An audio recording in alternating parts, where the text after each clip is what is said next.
Salut tout le monde! Comment apprendre des mots? En anglais, par exemple. Est-ce que vous avez des techniques favorites? Moi, je vous conseille premièrement, d'apprendre de nouveaux mots en contexte. Donc, deuxièmement, c'est très important de réviser, de répéter ces mots régulièrement et de gérer vos répétitions. Troisièmement, c'est très important d'utiliser tous les mots que vous apprenez. Ce sont les trois points majeurs. Ok. Donc, tout d'abord, qu'est-ce que c'est un mot en contexte? Donc, un mot est dans un contexte, par exemple, dans un texte. Vous lisez un texte et voilà. Et tout ce qui se passe, toute la situation est importante pour bien comprendre ces mots. Donc, il faut analyser le texte ou bien l'écoute. Quand vous parlez, bien sûr.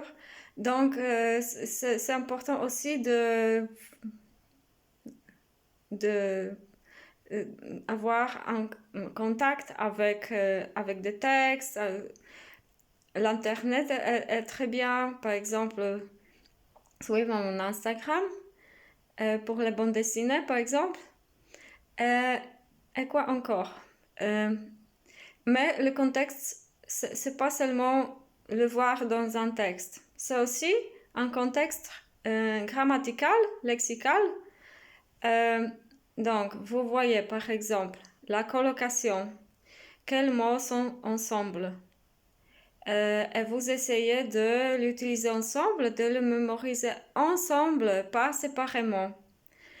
Deuxièmement, le contexte grammatical, par exemple, quelle préposition va avec ce mot? Et comment le voir? Vous analysez le texte, votre texte,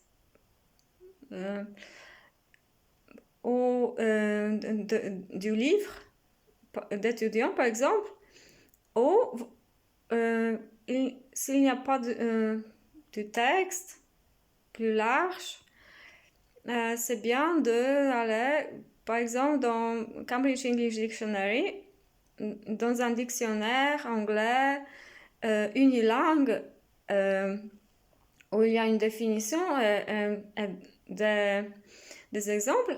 Eh bien, il faut aussi apprendre à utiliser la dictionnaire de colocation. Donc voilà, ça c'est un contexte qu'il faut prendre en compte. Comment gérer vos répétitions? C'est très important de répéter un mot quelquefois dans les 5 premières minutes, donc après quelques secondes, après une minute, donc faire quelque chose avec ces mots, par exemple l'écrire quelque part et l'utiliser immédiatement si possible. Après une heure, après quelques heures, donc, le soir, le lendemain, au matin, au soir, et puis 3 jours après, une semaine après et un mois après. Donc vous gérez, vous avez un agenda de répétition. Ça c'est bien si vous voulez mémoriser ces mots pour plus longtemps. Voilà.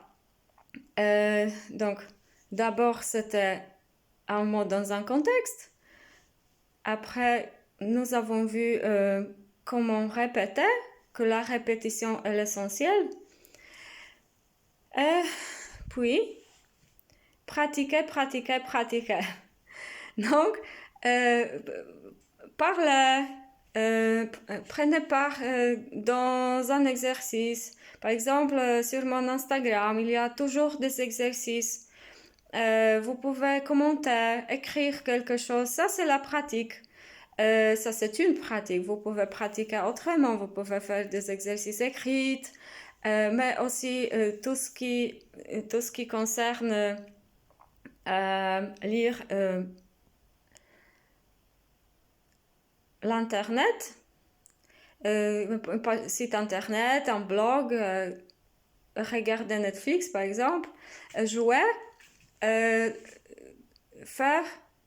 C'est pas tellement important ce que vous faites, si c'est un audiobook ou un podcast, ou vous exprimez, vous écrivez quelque chose sur un forum ou Facebook ou je sais pas. Mais il faut pratiquer. Plus vous pratiquez, mieux ça va être, parce que ça ne fait pas de sens de mémoriser un mot sans l'utiliser. Parce qu'un mot, c'est quelque chose de fonctionnel pour nous. Nous voulons devenir communicatif dans une langue. Par exemple, parler anglais couramment. Donc, pour parler couramment, ça ne suffit pas de parler. Il faut faire tout ce qui regarde la langue pour bien parler. Mais aussi, il faut parler. Aussi, c'est possible. Donc, bonne chance, courage, et je vous souhaite du succès. Bisous, bye, ciao.